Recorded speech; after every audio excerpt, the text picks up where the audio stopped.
नमस्कार, मैं रवीश कुमार। हमारी आज की राजनीति बेवजह आक्रामक होती जा रही है।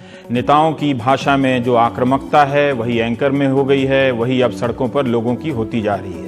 तरह तरह की फिजूल की धार्मिक और जातीय सेनाओं के भरोसे राजनीति अपनी आकांक्षा जाहिर करेगी तो फिर औपचारिक दलों का क्या होगा, उन्हें यह भी सोच लेना चाहिए। आजकल हर दल में ऐसे बड़े नेता मिल जाएंगे जिनकी अपनी फिजूल की सेना है, और ऐसी सेनाएं मिल जाएंगी जिन्हें हर दल के कई नेता अपना आशीर्वाद देते हैं। इतिहास के नायकों के नाम पर ऐसी यात्राएं निकलती हैं और लोकतंत्र को सामंतवाद का अखाड़ा बनाया जा रहा है। इन दिनों कहीं से भी ऐसी शोभा यात्राओं के निकलने की खबर आ जाती है जिनके बारे में पहले सुना तक नहीं गया। इन यात्राओं में शामिल होकर सांसद या विधायक या होने वाले सांसद या विधायक अपनी सामाजिक और धार्मिक पहचान कायम करने की कोशिश करते हैं। कई बार हमें यह सब इतना सामान्य लगता है कि परवाह ही नहीं करते कि जात के नाम पर सेनाएं, धर्म के नाम पर सेनाएं, ऐतिहासिक नायकों के नाम पर सेनाएं आपके सामाजिक जीवन में गलत हस्तक्षेप कर रही हैं, टकराव पैदा कर रही हैं। इतिहास का इतना ही शौक है तो पड़ोस के किसी कॉलेज में इतिहास विषय में एडमिशन ले लीजिए। मूर्ति बनाकर इतिहास का सम्मान करने का भ्रम और नौटंकी अब मत पालिए। लोगों को 5 रुपए की दवा नहीं मिल रही है और हम इतिहास के सम्मान के नाम पर हजारों करोड़ की मूर्तियां बनाने में लगे हैं और शोभा यात्राएं निकाल रहे हैं। इनके नाम पर राजनीति आपको मूर्ख बना रही है, उल्लू बना रही है, इतिहास नहीं पढ़ा रही है।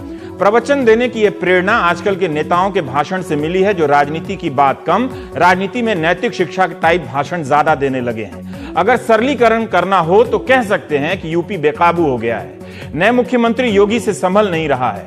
मगर यह बात पूरी तरह से सही नहीं है। मीडिया के जिस हिस्से में उनके दिन रात जगकर आधी रात को मीटिंग कर फैसले लेने की खबरें आ रही थीं, वहीं पर यह सरलीकरण शुरू हो गया कि नई सरकार के बाद घटनाएं अपराध की ऐसी बढ़ रही हैं जिस पर उसका नियंत्रण नहीं लग रहा।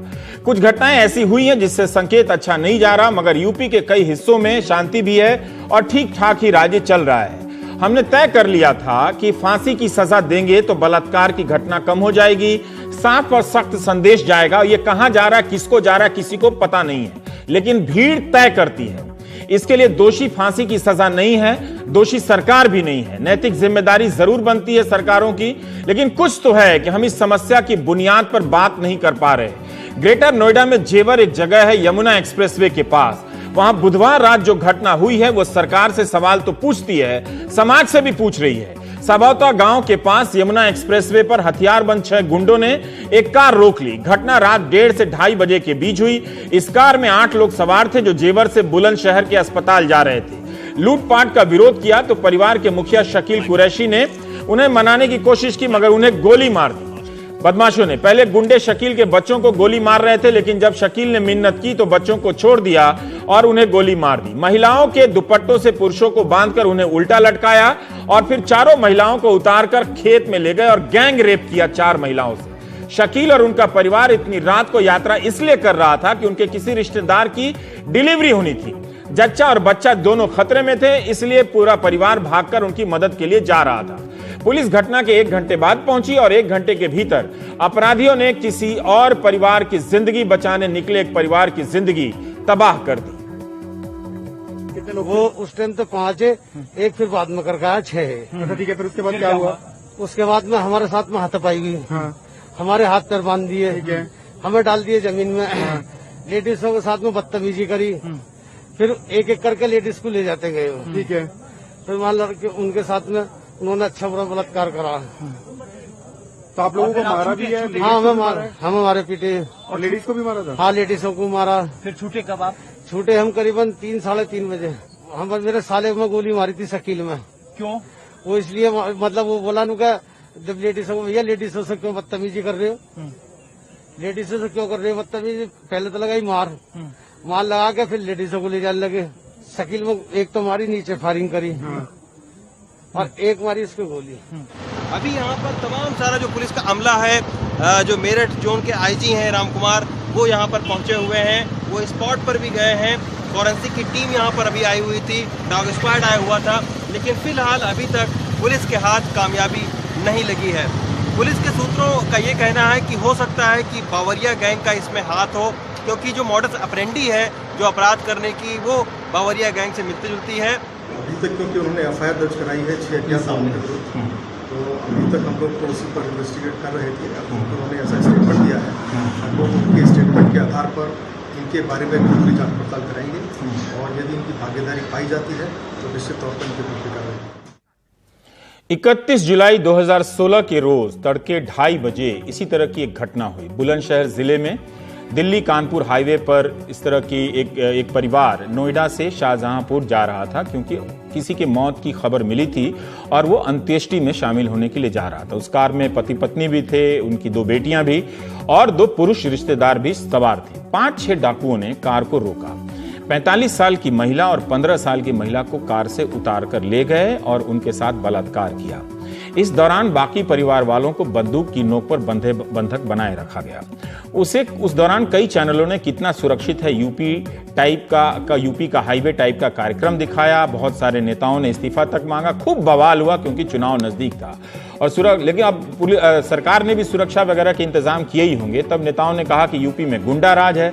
राज तो बदल गया मगर गुंडे लगता है नहीं बदले हैं। अपराधी 24 घंटे के अंदर उस वक्त पकड़ लिए गए थे मगर अपराध की प्रवृत्ति नहीं थमी है। जब एक्सप्रेसवे और हाईवे सुरक्षित नहीं होंगे तो रात बिरात आपात स्थिति में जाने वाले परिवारों के साथ क्या होगा, इसकी गारंटी कौन लेगा। यह भी सही नहीं है कि हाईवे पर पुलिस की कार नहीं होती है, फिर भी घटनाएं हो रही हैं। तो इसका मतलब है कि कारण कहीं और भी है। हम रोते चिल्लाते हैं कि पुलिस देर से पहुंची। जरा पता तो कर लीजिए कि पुलिस के पास पुलिस है भी या नहीं है। आबादी के अनुपात में, समस्याओं के अनुपात में उसके पास गाड़ी उतनी है भी कि नहीं है, थाने कैसे चलते हैं, ये सब भी तो पता कीजिए। अपराध की घटना पर राजनीति से अपराध पर कोई असर नहीं पड़ता है। जिस राज्य में सरकार बनते ही पुलिस अधिकारियों के पीटने की खबर आने लगे, उस राज्य में अपराधियों का मनोबल टूटने में थोड़ा वक्त लग सकता है। हालांकि अब अपराधियों के अधिकारियों के पीटने की घटनाएं करीब करीब बंद हो गई हैं, लेकिन उत्तर प्रदेश का राजनीतिक और सामाजिक चरित्र रातों रात तो नहीं बदलेगा। कैसे बदलना चाहिए, इस पर जरूर बात कीजिए आप। मुरादाबाद में भाजपा के नगर अध्यक्ष हैं, उन्हें गिरफ्तार किया गया, बाद में रिहा भी हो गए जमानत पर। क्यों किया गया? क्योंकि नगर अध्यक्ष जी किसी की शिकायत लेकर थाने गए, शिकायत ले ली गई मगर जब कार्यवाही का आश्वासन ठीक नहीं लगा उन्हें तो भाजपा नेता असंतुष्ट हो गए और आरोप है कि नेताजी ने ठाकुर द्वारे थाने में तैनात दारोगा से हाथापाई की। इस मारपीट भी उनके साथ बहुत सारे लोग गए थे। दारोगा जी को चोट आई जिसका मेडिकल कराया गया है। इंस्पेक्टर की कुर्सी के बराबर बैठकर वो ये कहते सुने गए कि दारोगा को जूते मारेंगे, थाने के बाहर पुलिस की पिटाई होगी और जब पिटाई होगी तो देखते हैं कौन मंत्री आते हैं बचाने के लिए। इतने प्रतिभाशाली नगर अध्यक्ष के लिए बढ़िया स्क्रिप्ट ना लिखने के आरोप में गीतकार जावेद अख्तर को मुंबई से गिरफ्तार कर लेना चाहिए। खैर, पुलिस को सुधारने के नगर अध्यक्ष के इस महान कार्य में मदद देने के लिए भाजपा जिलाध्यक्ष भी आ गए। जब हमारे संवाददाता से अनवर ने सीओ यानी क्षेत्राधिकारी से बात की तो उनसे राजनीतिक दल का नाम नहीं लिया गया। कहते रहे कि किसी राजनीतिक दल ने शिकायत की थी।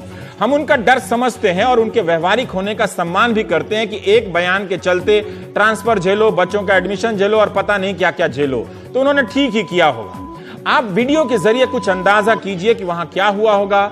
एक बीप साउंड सुनाई देगी जो हम दिखाने जा रहे हैं। इसका मतलब है कि उस जगह पर ऐसी गालियां दी गई हैं जिसे हम टीवी पर नहीं सुना सकते हैं।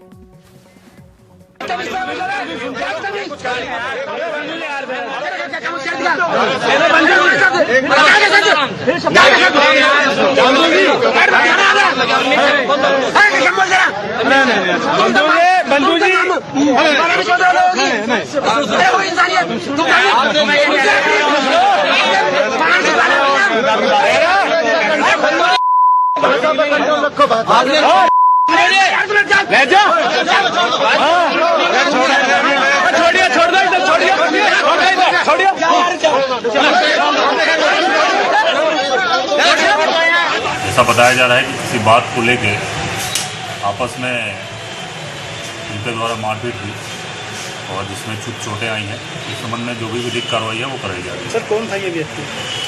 इनको यहाँ किसी एक पार्टी के नगर अध्यक्ष के रूप में बताया जा रहा है और इसमें जो भी विधिक कार्रवाई है, जो भी तथ्य संज्ञान में आएंगे उसके अनुसार कार्रवाई की जाएगी।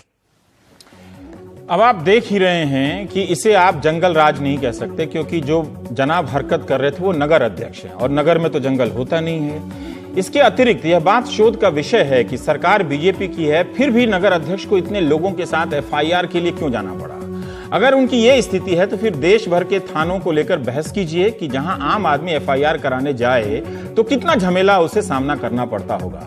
फर्जी एफआईआर और राजनीतिक एफआईआर तो अलग विषय है ही, पुलिस भी उसकी भी अपनी समस्याएं हैं और वो भी कम पाक साफ नहीं होती। नगर अध्यक्ष को मारपीट के आरोप में गिरफ्तार किया गया और थाने से जमानत मिल गई उन्हें। नगर अध्यक्ष जी से सविनय निवेदन है कि गुस्से को काबू में रखें। दारोगा अमित शर्मा के साथ जो हुआ उसके लिए खेद व्यक्त करें। रही बात कानून की तो सबको पता है वो अपना काम करता है।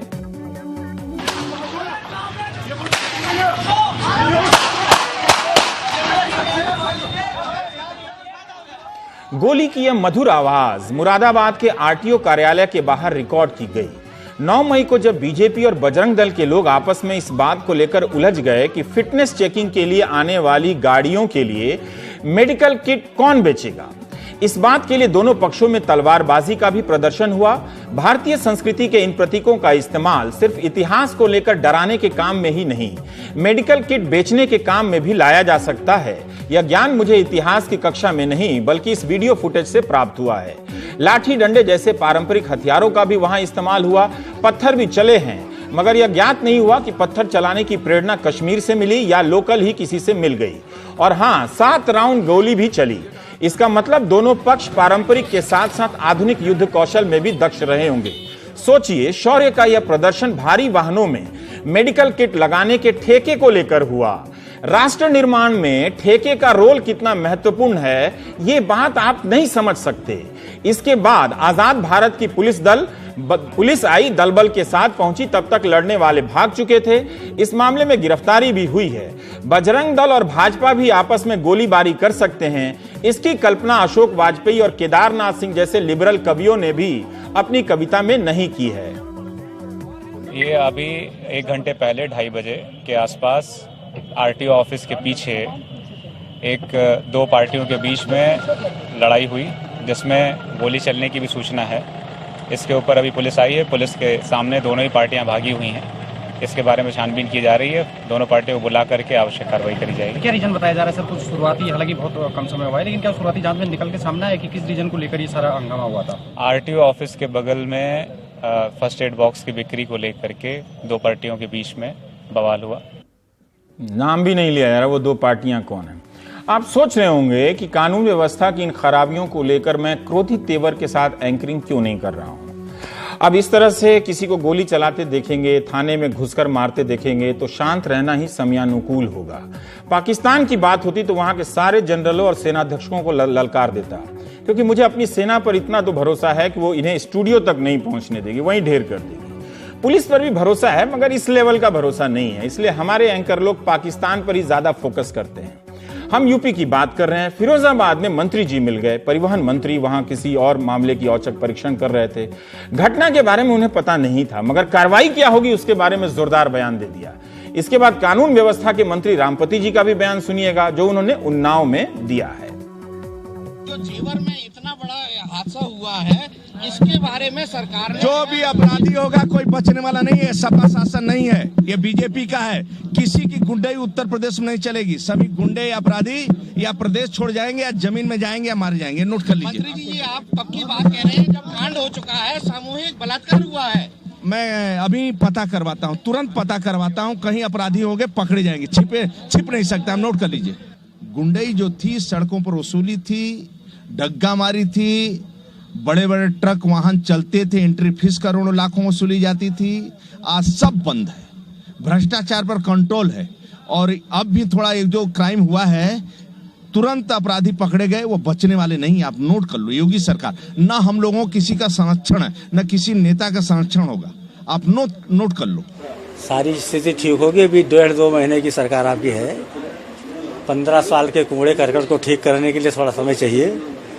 किसी भी इस प्रकार के अपराधियों को बख्शा नहीं जाएगा। ये उत्तर प्रदेश की सरकार ने तय कर रखा है, माने योगी जी के सरकार ने तय कर रखा है। तो आप नोट कर लीजिए और नोटबुक संभाल के रखिएगा। जमीन में जाएंगे या मारे जाएंगे, इस तरह के उग्र बयानों से अच्छा है कि व्यवस्थाओं को ठीक किया जाए। अपने स्थानीय नेताओं से भी कहा जाए कि किसकी सरकार है। कम से कम मेडिकल किट को लेकर बजरंग दल और बीजेपी के लोग आपस में गोलीबारी ना करें, यह शोभा नहीं देता है। जहां भी पुलिस बेहतर हो और पुलिस को कोई नेता मारे ना, इस तरह के प्रयास कीजिए। पूरे देश में थानों का राजनीतिकरण हो चुका है, ये आप जानते हैं। चाहे यूपी हो, बंगाल हो, बिहार हो, कहीं भी चले जाइए, एफआईआर कराने के लिए किसी को 100 लोगों के साथ क्यों जाना पड़ता है? ये क्या व्यवस्था है? इसके अलावा इस बात पर सोचिए, यूपी में ऐसा क्यों हो रहा है? क्यों कहीं संप्रदाय तो कहीं समुदाय आपस में भिड़े हुए हैं? क्यों सहारनपुर की हिंसा थम नहीं रही? क्यों अलीगढ़ में भांति भांति के तनाव हैं? क्या जरूरी है कि हर घटना को सामाजिक अहंकार का सवाल बना दिया जाए, जातीय अहंकार का सवाल बना दिया जाए, धार्मिक अहंकार का सवाल बना दिया जाए? इतना गुस्सा अपने लोगों में क्यों है? सहारनपुर की हिंसा पर गृह मंत्रालय ने रिपोर्ट मांगी है। केंद्रीय रैपिड एक्शन फोर्स को केंद्र से रैपिड एक्शन फोर्स की 4 कंपनियां वहां भेजी गई हैं। इंटरनेट और सोशल मीडिया जिससे लोकतंत्र के प्रबल होने की उम्मीद है, उसी को वहां पर बंद कर दिया गया है, क्योंकि खतरा हो गया है कि समाज और न लौट पड़ के कट मरे। 5 मई से वहां तरह तरह के झगड़े हो रहे हैं। पहले अंबेडकर जयंती की शोभा यात्रा को लेकर तनाव हुआ, फिर महाराणा प्रताप जयंती की शोभा यात्रा को लेकर तनाव हुआ। कई लोगों ने कहा कि यूपी में महाराणा प्रताप जयंती की शोभा यात्रा पहले नहीं सुनी है अपने इलाके में। इसी तरह कई तरह की यात्राएं समय समय पर निकलने लगी हैं। तनाव के कारणों पर बहस हो सकती है, लेकिन इस हिंसा में 1 से अधिक लोगों की जान जा चुकी है, कई लोग घायल हुए हैं और कई लोग जेल में हैं। इसके बाद भी हिंसा रुक नहीं रही। क्या इस हिंसा के बाद राजनीतिक हिसाब होना है? किसका वोट किसे मिलेगा? क्या इतनी सी बात सहारनपुर की जनता नहीं समझती है कि वे शांत रहें? क्या उनके बीच कोई नहीं है जो इस लड़ाई को बंद करवाए? कहीं जाटो बनाम ठाकुर है तो कहीं वाल्मीकि बनाम मुस्लिम है। ऐसा क्यों है? इस हिंसा की बुनियाद को समझिए। क्या कोई एक वर्ग सत्ता मिलने से ज्यादा उत्साहित है, प्रोत्साहित है? क्या किसी एक वर्ग को लग रहा है कि सत्ता उसकी नहीं है? तो इसका समाधान सरकार के व्यवहार से भी हो सकता है और समाज के व्यवहार से भी। समाज को भी थोड़ा पहल सुधरना होगा, और वो सुधार सत्ता से बेहतर कोई नहीं कर सकता। अगर थाने सबके लिए बराबर हो जाएं तो हिंसा और टकराव की खबरें सिर्फ हिंदू बनाम मुसलमान नहीं, जाटो बनाम राजपूत के भी हैं, कहीं राजपूत बनाम मुस्लिम की भी हैं, तो कहीं हिंदू बनाम हिंदू हैं। झारखंड में तो गौतम गुंजन गुंगेश को भीड़ ने मार दिया। हमें यह सोचना होगा कि फालतू की यह राजनीतिक आक्रामकता चुनाव जीतने का फार्मूले तक ठीक है, जीने के लिए नहीं। यूपी क्यों, आप बंगाल देखिए, बात में वहां से टकराव की खबरें आ रही हैं, मीडिया को मारा जा रहा है, तरह तरह की हिंसा की खबरें हैं। अब वहां भी मुख्यमंत्री ने रैपिड एक्शन फोर्स की कंपनियां भेजने की मांग की है। यह देश की सूरत है। मुख्यमंत्रियों से इस्तीफे की मांग की राजनीति छोड़ दीजिए, पहले अपने सामाजिक रिश्तों का ख्याल कीजिए, उन्हें बिगड़ने मत दीजिए। केशवपुर जाफरी गांव, ये अलीगढ़ का है, इसके ठाकुर लोग, यहाँ के कुछ ठाकुर जाति के लोग थाने पहुंच गए कि हमें भी इस्लाम धर्म अपनाना है। तो थाने क्यों गए वो इस्लाम धर्म अपनाने के लिए? विधायक ने उन्हें समझाया कि आप लोग इतना उत्तेजित मत होइए, लेकिन इन लोगों की शिकायत है कि उनके साथ उत्पीड़न हुआ है और जाटो समाज के लोग धर्म परिवर्तन की बात कर रहे हैं। जब उन्हें इस्लाम में न्याय मिल रहा है तो हम भी धर्म परिवर्तन करेंगे। अब देखिए, छोटी छोटी बातों की प्रतिक्रिया कितनी बड़ी आग में बदल सकती है। दलित समाज के लोगों ने कहा कि हम अपना धर्म इसलिए बदल रहे हैं, देवी देवताओं की तस्वीरों को तालाब में प्रवाहित करने जा रहे हैं। क्यों? कि उन्होंने आरोप लगाया कि ठाकुर समाज के लोगों ने अपनी नाली जाटुओं के मोहल्ले की तरफ खोल दी और इसके विरोध में दोनों पक्षों में टकराव हुआ। क्या ये बहुत बड़ी राष्ट्रीय समस्या है? पुलिस ने दोनों पक्षों के खिलाफ मामला दर्ज किया। अव्वल तो किसी जिलाधिकारी को जाकर यह मामला सल्टा देना चाहिए था कि किसी मोहल्ले में नाली खोली जा रही है तो उस तरफ ना खोली जाए। ये 5 मिनट का काम था, लेकिन दोनों तरफ से लोग इसे जरूर उकसा रहे होंगे ताकि ये बवाल बड़ा हो जाए और फिर नियंत्रण टेलीविजन चैनल पे पहुंच के हिंदू बनाम मुस्लिम, तुष्टीकरण बनाम फालतू के टॉपिक आते जाएं और इस पे लोग लेकर हम गरमाएं। दोनों समाज की ये जिद बता रही है कि बात से जितनी समस्या नहीं है, उतनी मोहब्बत अपनी इन्हें जिद से है। तभी मैं कह रहा हूं कि इतना गुस्सा एक दूसरे को लेकर क्यों है। 25 मई को अलीगढ़ के एक इलाके में ड्रोन कैमरे से निगरानी की गई। पुलिस ड्रोन कैमरे से पता लगा रही है कि कहीं कुछ गड़बड़ तो नहीं हो जाएगी। 1 हफ्ते के भीतर 2 समुदाय 2 बार आमने सामने हो गए। मामला क्या था? वाल्मीकि समुदाय के बच्चे का एक्सीडेंट मुस्लिम समुदाय के युवक की बाइक से हो गया। हो जाती है ऐसी दुर्घटनाएं, दुखद दुर्घटनाएं। इस बात को लेकर झगड़ा 2 समुदायों के बीच का बन गया है।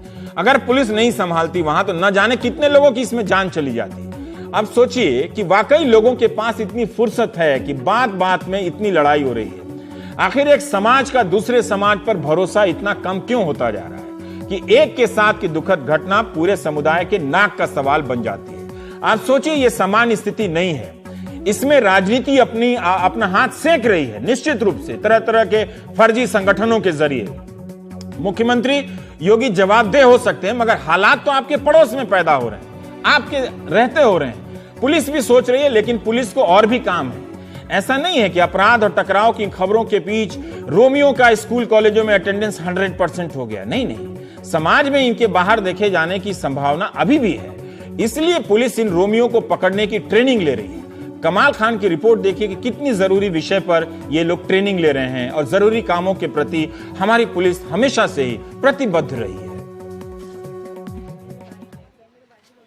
इस लड़के का कसूर सिर्फ इतना है कि ये झांसी में रानी लक्ष्मीबाई के किले में अपनी दोस्त के साथ बैठा था। रोमियो पकड़ने निकली पुलिस को ये नागवार गुजरा और उसने खुद ही अदालत बनके उसे सजा दे दी। पुलिस की ट्रेनिंग में अब ऐसे वीडियो दिखा के उन्हें उनकी गलती बताई जा रही है। कई ऐसे मामले भी आए कि जिसमें जो कार्रवाई अपेक्षित थी उससे अलग भी कार्रवाई की गई। तो ये पाया गया कि अगर एक बार सबको सेंसिटाइज कर दिया जाए, ट्रेनिंग दी जाए, तो ये आदरणीय डीजी महोदय द्वारा ये क्या कहते हैं, हम लोग को ऐसे दिशा निर्देश मिले हैं कि हम पूरे स्टेट से रेंज वाइज बुला रहे हैं यहाँ जो भी एंटी रोमियो में काम करते हैं और उनको ट्रेनिंग दे रहे हैं। ट्रेनिंग में उन्हें बताया जा रहा है कि देश के कानून में ना तो लड़के लड़की का साथ बैठना जुर्म है और ना मोहब्बत करना, इसलिए पुलिस मोहब्बत की दुश्मन ना बने। आपकी बेटी अच्छे से पढ़ लिख गई, जॉब कर रही है, साथ में उसका ऑफिस में कोई लड़का है वो भी जॉब कर रहा है, दोनों में मित्रता है और दोनों ही ये प्लान कर रहे हैं मिलकर कि हम लोग का सोच विचार एक सा है, हम लोग शादी भी कर सकते हैं और दोनों बैठकर जो है कहीं कॉफी पी रहे हैं या चाय पी रहे हैं और पता चला कि कम्युनिकेशन गैप वाला एंटी रोमियो स्क्वाड वहां पहुंच गया। आप अपने आप को महसूस कीजिए, वहां ये महसूस कीजिए कि आपकी बेटी वहां बैठी है और पुलिस वाले जाके उसका फोटो खींच रहे हैं, तो कैसा महसूस करेंगे बताइए।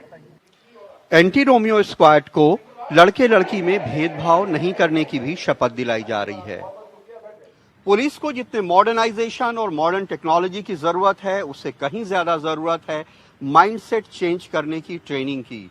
क्योंकि अगर टेक्नोलॉजी मॉडर्न हो लेकिन माइंडसेट बहुत पुराना तो वो अच्छी पुलिसिंग नहीं कर सकती है। लखनऊ में कैमरामैन राजेश गुप्ता के साथ कमाल खान, एनडीटीवी इंडिया। चलिए, नवनीत सिकेरा जो एनकाउंटर एक्सपर्ट माने जा रहे हैं, कितना बढ़िया से मोहब्बत के बारे में समझा रहे हैं। तो लगता है कि मोहब्बत भी पुलिस की वजह से भी यूपी में कायम रहेगी। तो इसी तरह की मोहब्बत आप समाज में भी ले आइए। मथुरा में व्यापारियों की हत्या हुई, 5 करोड़ की लूट हुई थी, तो उसे पुलिस ने पकड़ा भी। पता नहीं उन लोगों का क्या हुआ जिन्होंने आगरा में पुलिस वालों पर हमले किए। कम से कम यूपी पुलिस को अपने सिपाहियों और अफसरों के ऊपर हुए हमलों पर स्टेटस रिपोर्ट देनी चाहिए, ताकि पता चले कि सरकार वाकई काम कर रही है। उन पर जो मामले हुए हैं उनमें वो जरा फास्ट हैं और फर्स्ट हैं, कार्रवाई कर दी गई, ताकि लोगों को भरोसा मिले कि कम से कम पुलिस को मत छेड़ो भाई। वो मोहब्बत की ट्रेनिंग दे रही है लेकिन इतनी दुश्मनी बर्दाश्त नहीं करेगी। क्या आप जानते हैं कि सहारनपुर में एसएसपी रहे लव कुमार के घर में जो भीड़ घुसी थी, उस मामले में मामला दर्ज हुआ था, उसका क्या हुआ? उनका तबादला कर दिया गया। लव कुमार की जगह जो एसएसपी आए थे उनका भी तबादला हो चुका है। इन सब हालात के बीच उत्तर प्रदेश के मुख्यमंत्री योगी आदित्यनाथ विधानसभा में कह चुके हैं कि राज्य में अपराधियों के लिए कोई जगह नहीं, लेकिन अपराधी जो है वो जगह खोज ले रहे हैं। कानून व्यवस्था को सख्ती से लागू किया जाए। जिन्होंने बीते 10 साल में कुछ नहीं किया वो जानना चाहते हैं कि हमने 2 महीनों में क्या किया है। हम सुशासन और विकास के सरकार के दावों को पूरा करेंगे। हम आपराधिक तत्वों के साथ बेरहमी से निपटेंगे। कानून व्यवस्था बनाए रखने के लिए प्रशासन को पूरी छूट दे दी गई है और जवाबदेही भी तय कर दी गई है। मुख्यमंत्री का पद जिम्मेदारी का है, दिखावे का नहीं। बयान तो ये ठीक है, लेकिन फिर जो अगर छूट मिली हुई है तो प्रशासन के लोग उन राजनीतिक दलों का या दल का, संगठन का नाम लेने में इतना घबरा क्यों रहे हैं? कार्रवाई करने में इतना घबरा क्यों रहे हैं? थाने में भीड़ आकर जब उन्हीं को पीट जाएगी तो फिर क्या होने वाला है? तो ये सब भी देखिए, पुलिस को भी, सिस्टम को देखिए। लेकिन उत्तर प्रदेश में जो सामाजिक तनाव है, आप राजनीति करते रहिए, लेकिन ये अच्छा नहीं है इस राजनीति के लिए। राजनीति हमेशा चालाक होती है, वो चंद लोगों के फायदे की चीज होती है। अगर इतनी सी बात नहीं समझेंगे तो पास पड़ोस का घर जलाते रहेंगे और ये थाने से और बयान से नहीं सुधरने वाला है। आप भी सुधरिए। ब्रेक के बाद हम नीट की इस राष्ट्रीय समस्या पर बात करेंगे।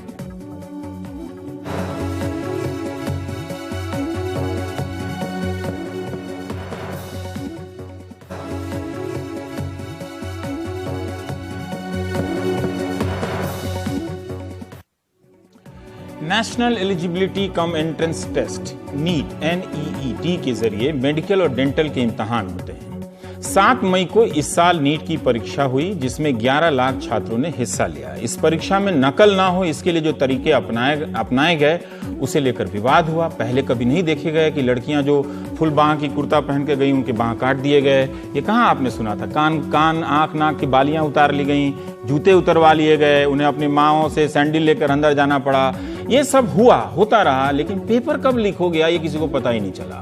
पटना से पेपर लीक होने की खबर आई, वहां की पुलिस लगातार जांच कर रही है। पटना पुलिस ने इस मामले में काफी जांच की और तेजी से जांच की, जिससे पता चला कि दिल्ली, राजस्थान और पटना से पेपर लीक होने की खबरें हैं। करीब 15 दिनों से पटना के अखबारों में इसकी जांच की पूरी रिपोर्टिंग भी हो रही है। पटना से कुछ एडमिट कार्ड भी पकड़ाए हैं, जिसके ऊपर सवालों के उत्तर कोड वर्ड में लिखे हुए थे। पटना पुलिस की ये सब जांच है और इसे मीडिया की क्लिपिंग में आपको दिखा रहा हूं। और इस मामले में 40 पेज की चार्जशीट भी पुलिस ने दायर कर दी है। एटीएस जयपुर ने भी इस तरह के मामले में कुछ लोगों को पकड़ा है। गोवा पुलिस ने भी 9 लोगों को गिरफ्तार किया है, जो दूसरे छात्रों की जगह परीक्षा दे रहे थे। आम भाषा में हम और आप इसे मुन्ना भाई कहते हैं, राजनीतिक भाषा में इसे व्यापम कहते हैं। मध्य प्रदेश में इसी तरह का व्यापम घोटाला हुआ था, जिसके बारे में कहा जाता है कि नहीं हुआ है राजनीतिक रूप से। पेपर लीक होने के कारण नीट देने वाले कई परीक्षार्थी, उनमें खूब बहस हो रही है। कई परीक्षार्थी कहते हैं कि दोबारा से परीक्षा हो, कई परीक्षार्थी कहते हैं कि दोबारा से परीक्षा ना हो, क्योंकि दोबारा क्या गारंटी है कि यहाँ भारत जैसे देश में परीक्षा दोबारा हो और पेपर लीक ना हो? इसकी गारंटी कौन देगा? क्योंकि सारे लोग तो आंख कान वो जो बाली उतारने में लगे हुए थे, नाक की कील और कान की बाली उतारने में, और पेपर लीक हो रहा था। यही एक समस्या नहीं थी। दूसरी समस्या ये थी कि पश्चिम बंगाल, उड़ीसा, तमिलनाडु और असम, गुजरात जैसे कई राज्यों में नीट को लेकर दूसरी तरह की बातें सामने आई। इन राज्यों के अखबारों में यह मामला खूब रिपोर्ट हुआ है। पश्चिम बंगाल के सचिव ने तो केंद्र सरकार को पत्र भी लिखा है। वहां के छात्रों ने हमें बताया कि अंग्रेजी माध्यम का पेपर और स्थानीय भाषा का पेपर अलग अलग था, और दोनों के जब पूरे देश की एक मेरिट बन रही है तो अलग अलग भाषा के पेपर क्यों हैं, पेपर में डिफिकल्टी लेवल क्यों है, ये मामला है। यानी एक पेपर ज्यादा कठिन है, एक पेपर थोड़ा उससे कम कठिन है। ये कैसे हो सकता है और ये क्यों होना चाहिए, ऐसा छात्रों का कहना है। इसे लेकर पश्चिम बंगाल के छात्रों ने कई बार प्रदर्शन भी किए और उनका मानना है कि बांग्ला भाषा का पेपर ज्यादा कठिन आया, अंग्रेजी वाला कम। वहीं तमिलनाडु में उल्टा हुआ। अंग्रेजी माध्यम के छात्रों का कहना है कि तमिल भाषा का पेपर अंग्रेजी के पेपर से ज्यादा आसान था। गुजरात के गुजराती मीडियम के छात्रों का भी कहना है कि उनका पेपर कठिन था। असम में भी यही हाल था। इन बातों को लेकर कई राज्यों में छात्र कोर्ट भी गए और बहुत सारे छात्रों ने इनबॉक्स भर दिया, फेसबुक पे भर दिया कि आप नीट के बारे में नहीं दिखा रहे हैं, डर गए हैं तो झुक गए हैं। लेकिन 20 मिनट का 20 सेकंड का फुटेज भी तो लेकर जो मिलता है उस पर 4-4 दिन जो टेलीविजन कवरेज हो रहा है वो मैं थोड़ी बदल दूंगा अकेला। तो मदुरै हाईकोर्ट ने नीट की परीक्षा के नतीजे पर रोक लगा दी। वहीं सुप्रीम कोर्ट में भी 2 याचिकाएं चली गईं। तो कोर्ट ने कहा, याचिकाओं ने कहा अर्जेंट सुनवाई हो। तो कोर्ट ने कहा कि मदुरै हाईकोर्ट ने जब 12 जून या 8 जून तक परीक्षा के नतीजों पर रोक लगा दी है, तब इसे लेकर जल्दबाजी मत कीजिए। नीट देने वाले छात्र बहुत वाकई परेशान हैं। उनके बीच में तरह तरह के सवाल हैं, डिफिकल्टी लेवल को लेकर और पेपर को लेकर। दिन भर वो परेशान हमें भी करते रहते हैं। लेकिन मैं समझ सकता हूं इन युवाओं का जो 65% हैं और 35 साल से कम उम्र के हैं, जिन्हें अपनी खबर चलाने के लिए इतनी मेहनत करनी पड़ती है। वो बहुत सारे मंत्रियों के ट्विटर पे भी लिख रहे हैं, मंत्रियों ने भी बयान दिए हैं आश्वासन वाले। केंद्रीय मानव संसाधन मंत्री प्रकाश जावड़ेकर ने भी बयान दिया है कि किसी भी भाषा के छात्रों को घबराने की जरूरत नहीं है, उनके साथ अन्याय नहीं होगा। यह अन्याय कैसे नहीं होगा, किस आधार पे नहीं होगा, क्या बोनस अंक की व्यवस्था होगी, ये सब हम नहीं जानते हैं, ना उनसे पूछा गया और उचित भी नहीं है इस पर बोलना। हमने अपने तरफ से उचित अधिकारियों को भी ईमेल किया कि आप आइए और जवाब दे दीजिए, इनकी तरह तरह के जो सवाल हैं मामला खत्म कीजिए। लेकिन शायद हम उस योग्य नहीं ठहरे कि हमसे कोई आकर बात करे। बड़ी परीक्षा नीट जैसी परीक्षा का आलम देखिए क्या है, राष्ट्रीय स्तर की। तेलंगाना के वारंगल में कोई 200-250 छात्रों ने तमिल माध्यम में पेपर की मांग की कि हमको दीजिए, मिल गया अंग्रेजी का पेपर। अब वहां पे उनको फिर से दोबारा परीक्षा दी गई तमिल पेपर देके। ये राष्ट्रीय नीट जैसी राष्ट्रीय स्तर की मेडिकल परीक्षा का हाल है, जब हम इतने आईटी साइटी हो गए। और इसी मसले पर गुजरात से राजीव पाठक की ये रिपोर्ट देखिए। जीत शाह ने मेडिकल में दाखिले का सपना लेकर पूरा साल तैयारी की, लेकिन 7 मई को हुई नीट की परीक्षा देने के बाद वो अपने आप को ठगा सा महसूस कर रहे हैं। उन्होंने गुजराती भाषा में ये परीक्षा दी, जबकि अंग्रेजी और हिंदी के सवाल अलग थे। उनके मुताबिक गुजराती में हुए इम्तिहान में कठिन सवाल पूछे गए। कॉमन एंट्रेंस टेस्ट है तो पूरे इंडिया में सेम होनी चाहिए, पर गुजराती और बंगाल में दोनों इंग्लिश मीडियम और गुजराती मीडियम के पेपर डिफरेंट थे, तो ऐसा नहीं होना चाहिए था। और क्वेश्चंस में बहुत क्वेरी थी, और इंग्लिश मीडियम जो पेपर था वो सिंपल था।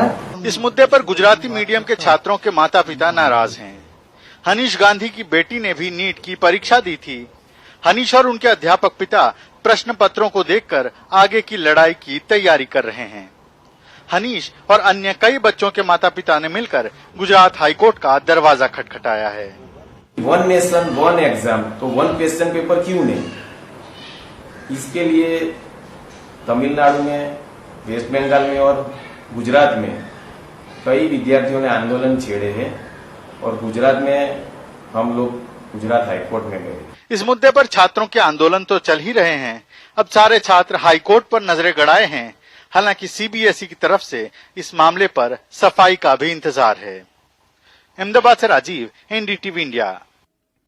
इस बीच देश भर में सीबीएसई के 12वीं बोर्ड का इम्तिहान दे चुके छात्र नतीजों का बेसब्री से इंतजार कर रहे हैं। दिल्ली हाईकोर्ट ने 2 दिन पहले सीबीएसई के उस फैसले पर रोक लगा दी थी जिसमें मॉडरेशन पॉलिसी को खत्म करने का फैसला लिया गया था। इस पॉलिसी के तहत छात्रों को ग्रेस मार्क देना और उदार तरीके से नंबर दिए जाते थे। हाईकोर्ट ने अपने फैसले में यह कहा है कि सीबीएसई ने यह ऐलान परीक्षाएं शुरू होने के बाद किया है और खेल के शुरू होने के बाद खेल के नियम नहीं बदले जा सकते। हालांकि 24 अप्रैल को सीबीएसई समेत देश के 31 बोर्ड्स की बैठक में मॉडरेशन पॉलिसी को खत्म करने का फैसला लिया गया था। इस सबके बीच सीबीएसई के चेयरमैन आर.के. चतुर्वेदी बुधवार को मानव संसाधन मंत्री प्रकाश जावड़ेकर से भी मिले, जिसके बाद खबर आई कि सीबीएसई हाईकोर्ट के फैसले के खिलाफ सुप्रीम कोर्ट जा सकती है। मानव संसाधन मंत्री ने आज मतलब गुरुवार को कहा कि बोर्ड के नतीजे समय पर ही आएंगे, लेकिन और किसी के साथ नाइंसाफी नहीं होगा, उन्होंने कहा। लेकिन यह सवाल है कि रिजल्ट कब आएगा, बच्चे अभी भी पूछ रहे हैं। वो मंत्री जी से डेट जानना चाहते हैं। रिजल्ट तो समय पर आ ही जाते हैं। ब्रेक लेते हैं, ब्रेक के बाद एक और यूनिक रिपोर्ट देखेंगे।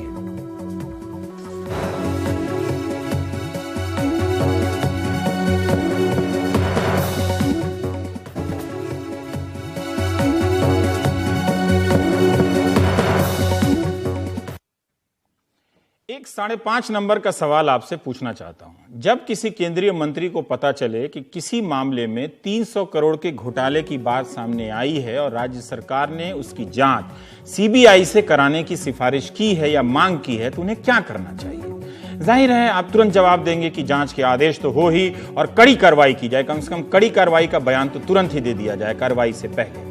उत्तराखंड की नई सरकार ने जब सीबीआई जांच के आदेश दिए तो केंद्रीय परिवहन मंत्री नितिन गडकरी ने राज्य सरकार को पत्र लिख दिया कि इससे कर्मचारियों के मनोबल पर असर पड़ेगा, प्रोजेक्ट लागू होने में देरी होगी। इस बात को लेकर राज्य के मुख्यमंत्री त्रिवेंद्र सिंह रावत दिल्ली आए हैं ताकि वे परिवहन मंत्री के सामने अपना पक्ष रख सकें कि घोटाले की जांच क्यों जरूरी है। मनोबल के नाम पर घोटाले की जांच न कराने का यह अनुरोध काफी उदार और रोचक लगता है।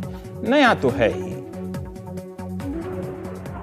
दिल्ली पहुंचे उत्तराखंड के मुख्यमंत्री त्रिवेंद्र सिंह रावत की सड़क परिवहन मंत्री नितिन गडकरी से मुलाकात पर सबकी नजर रही। अब अटकलें लग रही हैं कि उत्तराखंड के नेशनल हाईवे 74 से जुड़े जिस घोटाले की त्रिवेंद्र रावत ने सीबीआई जांच की सिफारिश की थी, वो उन्हें वापस लेनी पड़ सकती है। और उन 5 में हम जो एनएचआई के जो अधिकारी हैं, उनका यह कहना है कि हमारा इसमें कोई रोल नहीं है। जो फंड जो किया जाता है उसके लिए जो काला करके जो हमारी संस्था है वो उनको फंड एनएचआई द्वारा किया जाता है और वो फिर काश्तकारों को उसकी फंडिंग करते हैं। तो उनका ये कहना है कि हमारा इसमें कोई रोल नहीं है।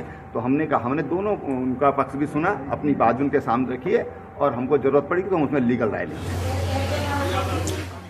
पूरा घोटाला इस नेशनल हाईवे 74 से जुड़ा है जो पश्चिमी उत्तर प्रदेश को उत्तराखंड के कुमाऊं इलाके से जोड़ता है। इसे 4 लेन करने के लिए बड़े पैमाने पर जमीन का अधिग्रहण किया गया और इसी में ये घोटाला हुआ। नई सरकार आने के बाद कुमाऊं मंडल के कमिश्नर की अध्यक्षता में बनी कमेटी ने मामले की जांच की। 100 से ज्यादा ऐसे मामले मिले जिनमें कृषि भूमि को बैकडेट में कमर्शियल प्लॉट की तरह दिखाकर 10 गुना तक ज्यादा मुआवजा हासिल किया गया। इसके लिए उत्तराखंड उत्तर प्रदेश जमींदारी उन्मूलन और भूमि सुधार कानून 1950 की आड़ ली गई। सबसे ज्यादा गड़बड़ी सितारगंज, बाजपुर, गदरपुर और काशीपुर तहसीलों के तहत नगीना से काशीपुर, काशीपुर से सितारगंज, सितारगंज से टनकपुर और रुद्रपुर से काठगोदाम सेक्शन पर पाई गई। कमेटी की जांच में यह घोटाला 300 करोड़ रुपए से अधिक का निकला। रिपोर्ट आने के फौरन बाद मुख्यमंत्री त्रिवेंद्र रावत ने इसकी सीबीआई जांच की सिफारिश कर दी। इस मामले में राज्य के 6 पीसीएस अफसरों को निलंबित किया जा चुका है और एक रिटायर्ड पीसीएस अफसर भी जांच के घेरे में है। उत्तराखंड से निकलने वाले अखबारों में इस कथित घोटाले की जमकर चर्चा हुई। आरोप लग रहा है कि इसमें भूमाफिया अफसरों और नेताओं की साठगांठ रही है। इसे लेकर उत्तराखंड के पूर्व बीजेपी नेता हरीश रावत सरकार को घेरते रहे, लेकिन अब जब कार्रवाई का समय आया है तो बीजेपी की त्रिवेंद्र रावत सरकार को पैर पीछे न खींचने पड़ जाएं। उत्तराखंड के मुख्यमंत्री त्रिवेंद्र रावत के सामने एक बड़ी दिक्कत है। इस साल मार्च में जब उनकी सरकार उत्तराखंड में बनी और वो मुख्यमंत्री बने तो उन्होंने हरीश रावत सरकार के वक्त हुए भ्रष्टाचार की जांच करने की घोषणा की। साथ ही इस पूरे घोटाले की सीबीआई जांच कराने की बात कही और मामला सीबीआई को सौंपने के लिए चिट्ठी लिखी। लेकिन अब त्रिवेंद्र रावत खुद को अपनी ही सरकार के खिलाफ खड़ा पा रहे हैं। इसकी वजह है केंद्रीय सड़क परिवहन मंत्री नितिन गडकरी की ये चिट्ठी जो 5 अप्रैल को उन्होंने मुख्यमंत्री त्रिवेंद्र रावत को लिखी। गडकरी ने लिखा है कि राज्य सरकार की कार्रवाई से प्रोजेक्ट के अफसरों के मनोबल पर विपरीत असर पड़ेगा। गडकरी लिखते हैं कि ऊधम सिंह नगर के जिला प्रशासन ने एक ठेका देने से जुड़े मामले में एफआईआर लिखाई है। ये ठेका राज्य सरकार के एक राजस्व अधिकारी ने दिया। यही नहीं, मामले में राज्य सरकार ने सीबीआई जांच के आदेश भी दे दिए जिसमें एनएचएआई के अधिकारियों की जांच हो रही है। ऐसे में मैं ये कहने को विवश हूं कि उत्तराखंड सरकार की इस कार्रवाई से एनएचएआई के अफसरों के मनोबल पर बुरा असर पड़ेगा और प्रोजेक्ट को लागू करने में देरी होगी। उन्होंने ये भी लिखा है कि ऐसे में हमें राज्य में और परियोजनाओं का काम हाथ में लेने की उपयोगिता पर फिर से विचार करना पड़ेगा। लिहाजा मुख्यमंत्री त्रिवेंद्र सिंह रावत इस मामले की अहमियत को समझते हुए तुरंत उपयुक्त कदम उठाएं ताकि विवाद खत्म हो। नितिन गडकरी की चिट्ठी के बाद उत्तराखंड कांग्रेस के नेताओं ने इस मामले में बीजेपी सरकार पर हमले तेज कर दिए हैं। इस सब के मद्देनजर मंगलवार को एनएचएआई को एक बयान जारी करना पड़ा जिसमें कहा गया है कि एनएचएआई ने कभी किसी जांच से बचने की कोशिश नहीं की। एनएचएआई की दलील है कि जमीन की श्रेणी, उसके अधिग्रहण और मुआवजे को तय करने में उसके अफसरों की कोई भूमिका नहीं होती। उसके अफसरों का काम सिर्फ राजस्व अधिकारियों या अदालतों द्वारा तय राशि को जमा करने का होता है। इसलिए ऐसे मामलों में एनएचएआई के अफसरों को घसीटना ठीक नहीं होगा। ऐसा करने से राज्य में हाईवे के लिए जमीन अधिग्रहण के काम में दिक्कत आएगी और राज्य में बाकी लक्ष्यों को समय पर पूरा करने में परेशानी होगी। यही नहीं, इससे दूसरे राज्यों में भी दिक्कत आएगी और नेशनल हाईवे डेवलपमेंट प्रोजेक्ट पर काफी असर पड़ेगा। उत्तराखंड में एनएचएआई ने 4 धाम यात्रा मार्ग को चौड़ा करने का काम अपने हाथों में लिया है। इसके तहत करीब 12,000 करोड़ रुपए में लगभग 900 किलोमीटर लंबा रास्ता चौड़ा किया जाना है। साफ है, एनएचएआई ने अपनी दलील में इस पूरे काम के प्रभावित होने की आशंका जाहिर कर दी है। लेकिन सवाल यह है कि एक घोटाले की सीबीआई जांच की बात से एनएचएआई आखिर इतनी बेचैन क्यों हो गई? उत्तराखंड के विधानसभा चुनाव के वक्त हरीश रावत सरकार के खिलाफ भ्रष्टाचार बीजेपी ने एक बड़ा मुद्दा बनाया था, लेकिन नए मुख्यमंत्री त्रिवेंद्र सिंह रावत ने आते ही जो दांव चला है वो उनके लिए उल्टा होता दिखाई दे रहा है। देखना है आने वाले दिनों में क्या बीजेपी की उत्तराखंड सरकार सीबीआई जांच पर आगे बढ़ती है। दिल्ली से सुशील बहुगुणा के साथ हृदय जोशी, एनडीटीवी इंडिया के लिए।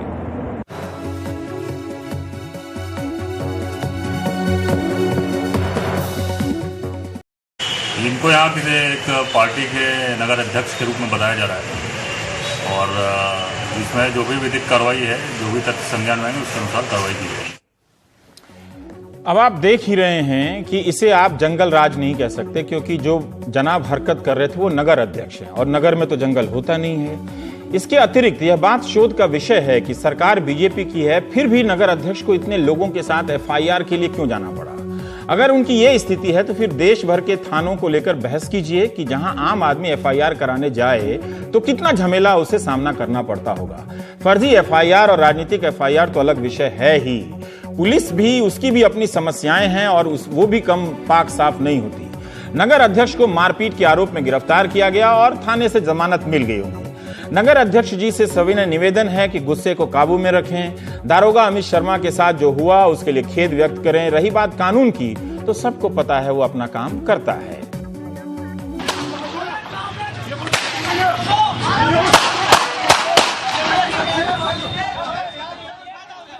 गोली की यह मधुर आवाज मुरादाबाद के आरटीओ कार्यालय के बाहर रिकॉर्ड की गई।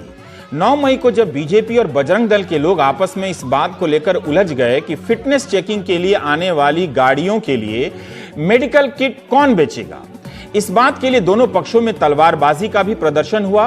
भारतीय संस्कृति के इन प्रतीकों का इस्तेमाल सिर्फ इतिहास को लेकर डराने के काम में ही नहीं, मेडिकल किट बेचने के काम में भी लाया जा सकता है। यह ज्ञान मुझे इतिहास की कक्षा में नहीं बल्कि इस वीडियो फुटेज से प्राप्त हुआ है। लाठी डंडे जैसे पारंपरिक हथियारों का भी वहां इस्तेमाल हुआ, पत्थर भी चले हैं, मगर यह ज्ञात नहीं हुआ कि पत्थर चलाने की प्रेरणा कश्मीर से मिली या लोकल ही किसी से मिल गई। और हां, 7 राउंड गोली भी चली। इसका मतलब दोनों पक्ष पारंपरिक के साथ साथ आधुनिक युद्ध कौशल में भी दक्ष रहे होंगे। सोचिए, शौर्य का यह प्रदर्शन भारी वाहनों में मेडिकल किट लगाने के ठेके को लेकर हुआ। राष्ट्र निर्माण में ठेके का रोल कितना महत्वपूर्ण है, ये बात आप नहीं समझ सकते। इसके बाद आजाद भारत की पुलिस आई, दल बल के साथ पहुंची, तब तक लड़ने वाले भाग चुके थे। इस मामले में गिरफ्तारी भी हुई है। बजरंग दल और भाजपा भी आपस में गोलीबारी कर सकते हैं। इसकी कल्पना आशुष का राजनीतिक और सामाजिक चरित्र रातों रात तो नहीं बदलेगा। कैसे बदलना चाहिए, इस पर जरूर बात कीजिए आप। मुरादाबाद में भाजपा के नगर अध्यक्ष हैं, उन्हें गिरफ्तार किया गया, बाद में रिहा भी हो गए जमानत पर। क्यों किया गया? क्योंकि नगर अध्यक्ष जी किसी की शिकायत लेकर थाने गए, शिकायत ले ली गई, मगर जब कार्यवाही का आश्वासन ठीक नहीं लगा उन्हें, तो भाजपा नेता असंतुष्ट हो गए और आरोप है कि नेताजी ने ठाकुर द्वारे थाने में तैनात दारोगा से हाथापाई की। इस मारपीट भी हुई, उनके साथ बहुत सारे लोग गए थे। दारोगा जी को चोट आई, जिसका मेडिकल कराया गया है। इंस्पेक्टर की कुर्सी के बराबर बैठकर वो ये कहते सुने गए कि दारोगा को जूते मारेंगे, थाने के बाहर पुलिस की पिटाई होगी, और जब पिटाई होगी तो देखते हैं कौन मंत्री आते हैं बचाने के लिए। इतने प्रतिभाशाली नगर अध्यक्ष के लिए बढ़िया स्क्रिप्ट न लिखने के आरोप में गीतकार जावेद अख्तर को मुंबई से गिरफ्तार कर लेना चाहिए। खैर, पुलिस को सुधारने के नगर अध्यक्ष के इस महान कार्य में मदद देने के लिए भाजपा जिलाध्यक्ष भी आ गए। जब हमारे संवाददाता से अनवर ने सीओ यानी क्षेत्राधिकारी से बात की तो उनसे राजनीतिक दल का नाम नहीं लिया गया। कहते रहे कि किसी राजनीतिक दल ने शिकायत की थी। हम उनका डर समझते हैं और उनके व्यवहारिक होने का सम्मान भी करते हैं कि एक बयान के चलते ट्रांसफर झेलो, बच्चों का एडमिशन झेलो और पता नहीं क्या क्या झेलो, तो उन्होंने ठीक ही किया होगा। आप वीडियो के जरिए कुछ अंदाजा कीजिए कि वहां क्या हुआ होगा। एक बीप साउंड सुनाई देगी जो हम दिखाने जा रहे हैं। इसका मतलब है कि उस जगह पर ऐसी गालियां दी गई हैं जिसे हम टीवी पर नहीं सुना सकते हैं।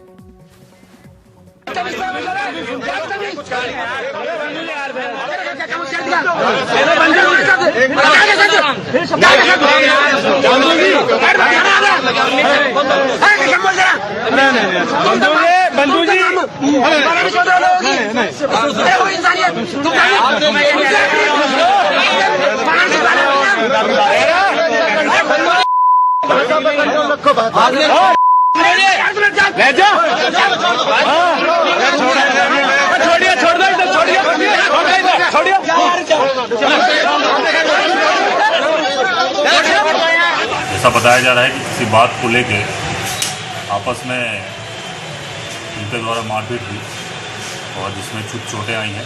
इस संबंध में जो भी विधिक कार्रवाई है वो कराई जा रही है। सर, कौन था ये व्यक्ति?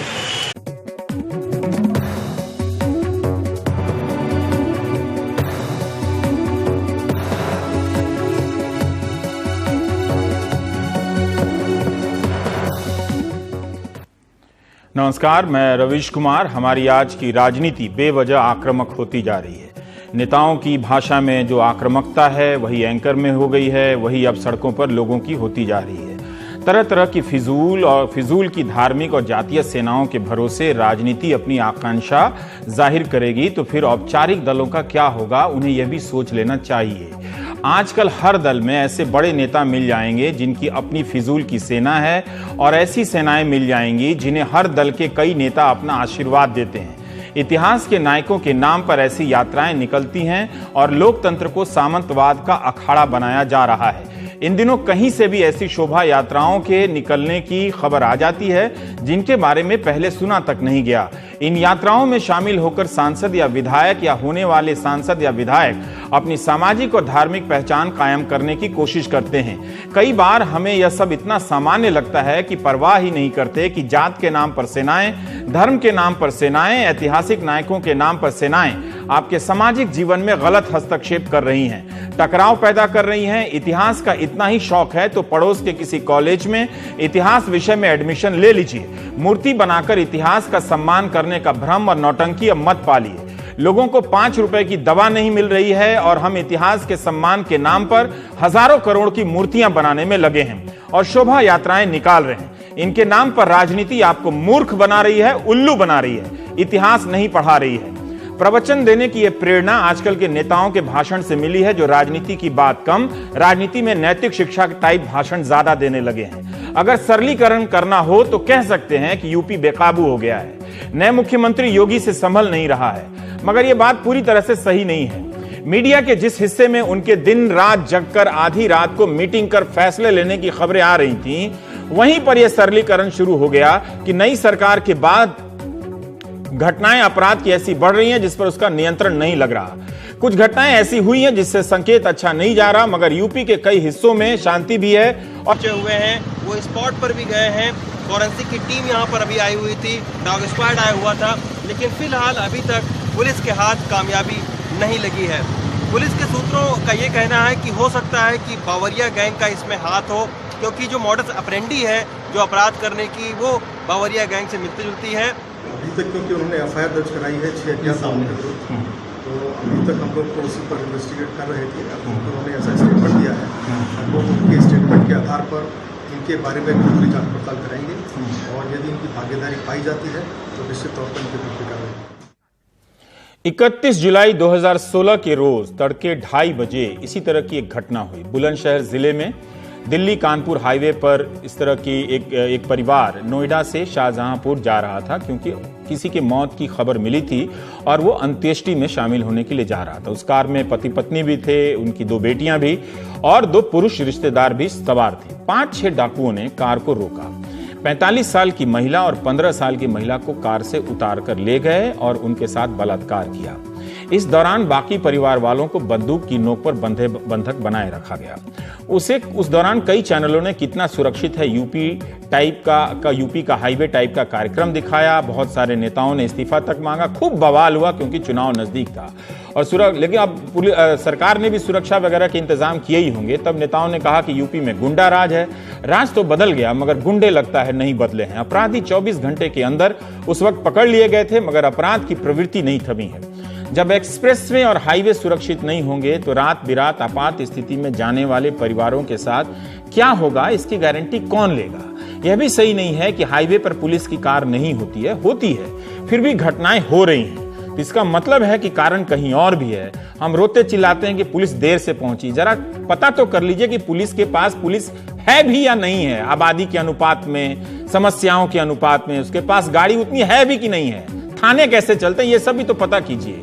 अपराध की घटना पर राजनीति से अपराध पर कोई असर नहीं पड़ता है। जिस राज्य में सरकार बनते ही पुलिस अधिकारियों के पीटने की खबर आने लगे उस राज्य में अपराधियों का मनोबल टूटने में थोड़ा वक्त लग सकता है। हालांकि अब अपराधियों के अधिकारियों के पीटने की घटनाएं करीब करीब बंद हो गई हैं, लेकिन उत्तर प्रदेश ठीक ठाक ही राज्य चल रहा है। हमने तय कर लिया था कि फांसी की सजा देंगे तो बलात्कार की घटना कम हो जाएगी। साफ और सख्त संदेश जाएगा। ये कहां जा रहा है, किसको जा रहा है, किसी को पता नहीं है, लेकिन भीड़ तय करती है। इसके लिए दोषी फांसी की सजा नहीं है, दोषी सरकार भी नहीं है। नैतिक जिम्मेदारी जरूर बनती है सरकारों की, लेकिन कुछ तो है कि हम इस समस्या की बुनियाद पर बात नहीं कर पा रहे। ग्रेटर नोएडा में जेवर एक जगह है यमुना एक्सप्रेसवे के पास। वहां बुधवार रात जो घटना हुई है वो सरकार से सवाल तो पूछती है, समाज से भी पूछ रही है। सबौता गांव के पास यमुना एक्सप्रेसवे पर हथियारबंद 6 गुंडों ने एक कार रोक ली। घटना रात 1:30 से 2:30 बजे के बीच हुई। इस कार में 8 लोग सवार थे जो जेवर से बुलंदशहर के अस्पताल जा रहे थे। लूटपाट का विरोध किया तो परिवार के मुखिया शकील कुरैशी ने उन्हें मनाने की कोशिश की मगर उन्हें गोली मार दी। बदमाशों ने पहले गुंडे शकील के बच्चों को गोली मार रहे थे, लेकिन जब शकील ने मिन्नत की तो बच्चों को छोड़ दिया और उन्हें गोली मार दी। महिलाओं के दुपट्टों से पुरुषों को बांधकर उन्हें उल्टा लटकाया और फिर चारों महिलाओं को उतारकर खेत में ले गए और गैंग रेप किया 4 महिलाओं से। शकील और उनका परिवार इतनी रात को यात्रा इसलिए कर रहा था कि उनके किसी रिश्तेदार की डिलीवरी होनी थी। जच्चा और बच्चा दोनों खतरे में थे, इसलिए पूरा परिवार भागकर उनकी मदद के लिए जा रहा था। पुलिस घटना के 1 घंटे बाद पहुंची और 1 घंटे के भीतर अपराधियों ने किसी और परिवार की जिंदगी बचाने निकले एक परिवार की जिंदगी तबाह कर दी। वो उस टाइम तो 5 है, एक फिर बाद में करके आया 6 है। अच्छा ठीक है, फिर उसके बाद क्या हुआ? उसके बाद में हमारे साथ में हाथापाई हुई। हमारे हाथ पैर बांध दिए, हमें डाल दिए जमीन में। लेडीजों के साथ में बदतमीजी करी, फिर एक एक करके लेडीज को ले जाते गए। ठीक है, फिर वहाँ लड़के उनके साथ में उन्होंने अच्छा बुरा बलात्कार करा। तो आप लोगों को मारा भी है? हाँ, हमें मारे पीटे। और लेडीज को भी मारा था? हाँ, लेडीजों को मारा। फिर छूटे कब आप? छूटे हम करीबन 3 साढ़े 3 बजे। हम मेरे साले में गोली मारी थी शकील में। क्यों? वो इसलिए मतलब वो बोला नु का जब लेडीजों को, भैया लेडीजों से क्यों बदतमीजी कर रहे हो? लेडीजों से क्यों कर रहे हो बदतमीजी? पहले तो लगाई मार लगा के फिर लेडीजों को ले जाने लगे। शकील में एक तो मारी, नीचे फायरिंग करी और एक मारी इसको गोली।